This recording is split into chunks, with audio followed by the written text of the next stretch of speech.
Tao po. Pare. Tao po. Pare Berto.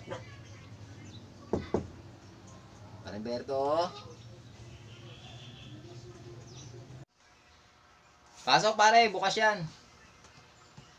Oo pare, bukas yan. Hindi na yung nakapadlock. Tuloy ka lang.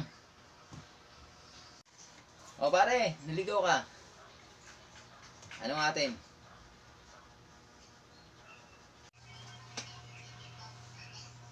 Eh pare, napunta ako dito kasi mangingi sana ako sa'yo ng pagkain eh.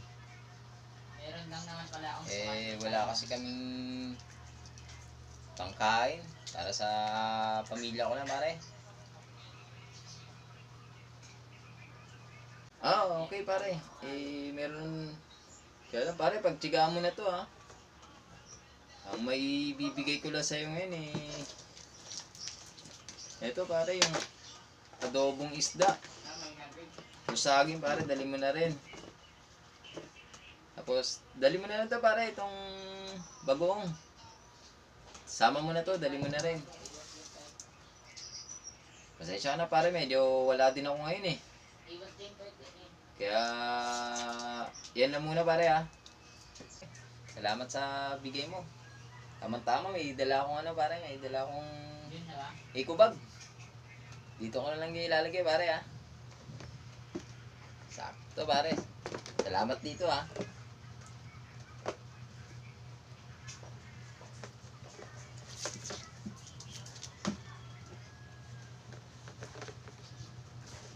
Malaking bagay dito pare. Paano pare? Una muna ako kasi wala pang kain yung pamilya ko eh.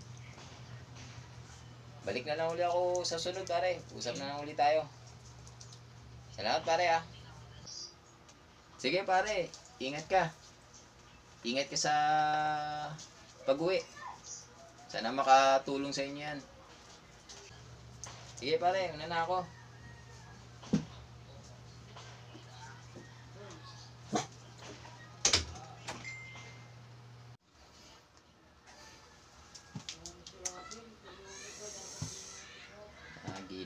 Lagi na lang.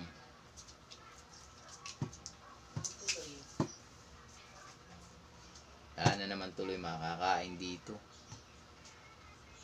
Pare kasi. Lagi na lang. Punta rito, manghihingi. Manghihingi. May trabaho naman. Lagi na lang nangihingi.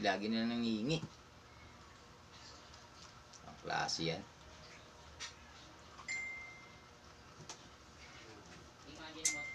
Hey! O tol, naligaw ka. Saan galing? O tol, nadaan kasi ako dyan. So, tumuloy na rin ako dito. Sabi ko, dalawin na rin kita. Buti naabutan kita dito. Sige tol, upo muna ako ha. Sige tol, upo ka lang.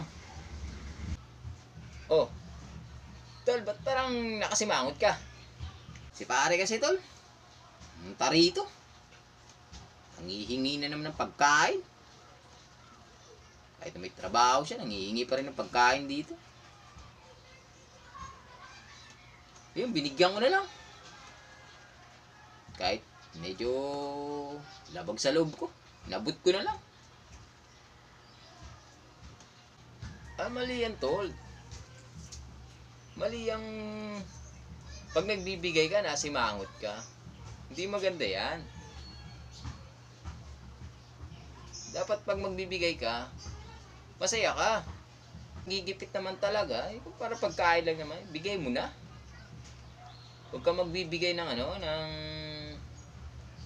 masama ang loob mo. Pag nagbigay ka, dapat bukal sa loob mo. Ganun yung nagbibigay, tol. Oo, payo ko lang sa'yo yan. Tsaka, payo ng Diyos, nakasulat nga, di ba? Ikalawang Korinto 9-7. Magbigay ang bawat isa ayon sa ipinasya ng kanyang puso.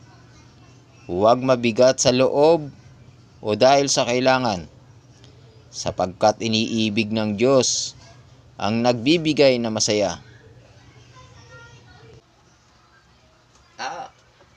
Okay tol. Naintindihan ko na. Masama pala yung ganun. Hayaan mo tol, sa sunod pag nagbigay ako na masaya.